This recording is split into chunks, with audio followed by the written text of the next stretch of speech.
Hello and welcome back. I'm Dr. Wiley. Previously, I talked about secondary emotions versus primary emotions. Right now, I just want to touch on motivations and triggers to be able to help you to notice and identify your triggers. You can successfully do this by starting with describing a stressful situation, because people say, how do I cope with the environment I'm in, or with the relationship that I'm in, or the situation I'm facing at work? And often I keep on saying, track your triggers, monitor your triggers, identify your triggers, establish your triggers for you to be processing, because you probably have also heard me talking about processing your thoughts, processing your emotions, identifying your thoughts, identifying your emotions, how your thoughts impact or influence your emotions, and what follows after that. So I just want to be looking at motivations and triggers and saying, process how you feel, where you are at, and what your triggers are when you start by describing your stressful situation.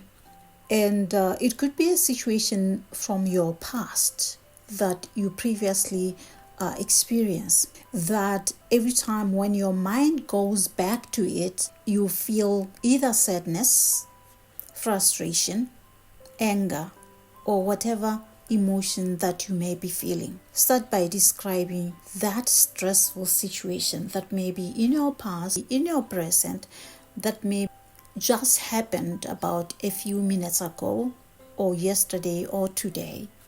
And as you do that, notice. When you notice is when you identify. Notice what your typical response in that stressful situation was. In other words, how did you respond to that? What is your typical response when you are triggered, or when such an incident, such an occurrence happens to you? How do you normally respond? What has become a pattern that you have established, that when such a thing happens, how do you respond? Or how do you behave? Having done that, then identify which one of these responses hurts you more. Which of these triggers you more? Is it the thoughts, or was it the emotions? What triggered you more? The thoughts or the emotions? Dikakanyo tsa gago, se o ne o se akanya ga o utlwa se ne o se utlwa se buiwa, or se se ne se builwe ka ga wena, se se ne se dirilwe towards you. A o triggerilwe ke dikakanya ka so seo, or o triggerilwe ke maikutlo? Thoughts can trigger emotions. At the same time, emotions may trigger certain thoughts. Then you move on to be saying, what was the first thought that went through my mind when I was thinking about that particular situation? What was the very first thought that went through my mind when I was thinking about that past situation or incident? You are processing. This is how you process. Some can do this better by journaling, by writing down. If that's how you feel, just do that. If you're just going to be processing by responding to what I'm saying in your mind and verbalizing it, that is still okay. Then you move on to be saying, what is the first emotion, or what was the first emotion that I felt when I was thinking about that particular situation? What was my very first emotion that I felt when I thought about that incident of what somebody said to me, what somebody did to me, what somebody did to somebody I care about, somebody that I love? Okay. You be using your own specific scenarios. Once you identify remember, you identified the thought. You started by identifying your response. You then identified what triggered you more, thoughts or emotions. Then you went to identifying the very first thought that came to your mind when you were thinking about that particular incident. Then we moved on to what was your first emotion that you felt when you thought about that particular incident or situation. And now we are moving to what was the first image in your mind when you thought about that incident. As you think about that incident, if you are doing it right now, when you think about that particular incident that had triggered you, that had brought about a certain emotion and certain thoughts and certain emotions, as I'm talking now, what comes into your mind? What is the image? What are you seeing in your mind as you are thinking about that particular incident that probably made you very angry, feel sad, bitter, resentful, or disgusted, or whatever emotion that you may have felt? What is playing out in your image, in your mind? What are you seeing in your mind? If it was an argument you had with somebody, you probably are visualizing and seeing the person standing in front of you and saying those things that they said to you. You probably even in your mind, the image you are holding is of the very same clothes the person was wearing, or the scent of the cologne or the aftershave or the perfume that they were wearing at that time. Maybe that comes to your mind, and that comes to your mind, and that is the image you are having. Or it may be an image of the environment where that was happening when it was happening. It may be what you are seeing in your mind as you do this. This is the way in which you could be processing what you are feeling and identifying your motivations and your triggers. Then you move on to say, how do I calm myself down when I'm triggered? How do I calm myself down when I feel the way I do, when my emotions are elevated, or I'm furious, I'm very angry, I'm agitated, dysregulated in the way that I am? How do I do that? There are a lot of techniques you could use. We often talk about journaling.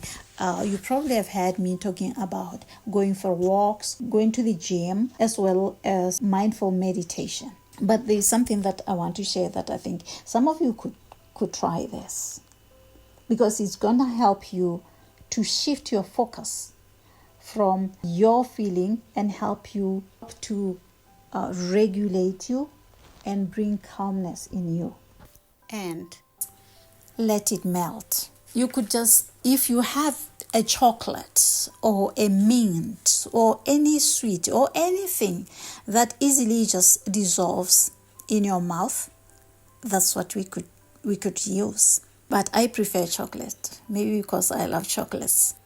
If you have a chocolate, or you have chocolates, you have a sweet, you have whatever it is that melts in your mouth, you can find a quiet and comfortable location, quiet and comfortable space in your house, in your office, in your car, in your garden, or wherever you may be. Make yourself comfortable.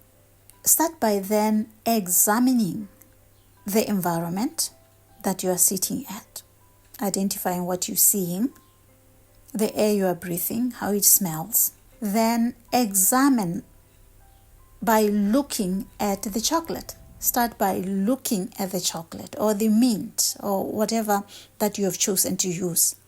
Look at it. Feel how it feels, the texture. Touch it. Smell it. How does it smell? It could be a chocolate. It could be peppermint sweets.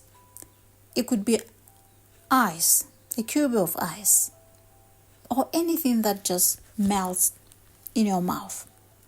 Take a look at it, touch it. How does it feel? Smell it. How does it smell? Then put the chocolate in your mouth as you relax. Do not chew it yet. Avoid chewing it, but let it rest on your tongue. Notice the feeling and the taste of the chocolate as it rests on your tongue, whether it's the chocolate or the mint. Notice the feeling as it rests on your tongue. Notice the taste. How does it taste? Pay attention to the taste. If your mind starts to wander off, that is okay. Just bring your mind back to the chocolate in your mouth. Okay? Then feel the texture of the chocolate as it changes with the heat in your mouth. Feel the texture, that melting essence, as it loses its solidified form and softens. Does the melted chocolate go down your throat? Pay attention how it feels as it goes down your throat, or as it moves around in your mouth. Notice and feel where it is in your mouth. Is it on the upper part, ceiling of your mouth, or lower on your tongue, or on the side, the right side of your cheek or the left side of your cheek? That melted chocolate, where are you feeling it now in your mouth? Then notice your urge to want to swallow it. Notice the urge to want to swallow it, and do not resist the urge.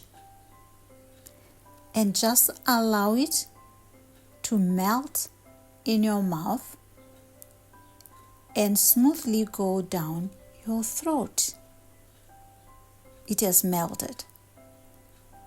But can you feel anything going down your throat? The flavor. And the flavor continues as your chocolate melts, or your sweets. Notice the flavor that continues as it melts in your mouth. And as its size changes into disappearance. Now swallow it, paying close attention to it sliding down your throat. Notice, pay attention to the melted chocolate as it's sliding down your throat. Now, you can bring yourself back to now noticing the taste that is still lingering within your mouth. The flavor, the smell that is still lingering within your mouth, your lips, even though the chocolate has dissolved. And when you are dysregulated, when you are triggered, always imagine that when you allow whatever has triggered you, for you to feel it, to notice it, to experience it, and to not fight it, it will eventually melt out of your head, your neck, your shoulders, your stomach, your fist, your arms, your legs. Because when triggered and dysregulated or angry, the body has a tendency of tensing up and becoming all knotted. Have you noticed any difference? Having shifted from that had triggered you, the situation that had angered you, frustrated you, that by shifting your focus, your cognitive concentration from that to melting the chocolate in your mouth, how does your body now feel? How do you now feel? And in the future, when you feel stressed, triggered, follow these steps. From identifying the triggers, the thoughts, the emotions, what triggered more, what hurt more, and what was the first thought, what was the first emotion, and what image you held in you. But now, when you calm yourself down, and after processing and you calm yourself down using the let it melt, using the chocolate, your mind shifts from what was bothering you into now imagining the chocolate, focusing on the chocolate, how it feels, how it smells, how it changes in shapes, how it reduces and becomes smaller and fades and melts away in your mouth. Continue to use some of these strategies to cope with whatever situation. Somebody saying, chocolate, I'm just chocolate, hella chocolate, I'm chocolate. Try it. And when you do it, put your mind in it. This is part of the activities of mindfulness. It will help you manage your anxieties and your stress. Until next time, let it melt. Goodbye.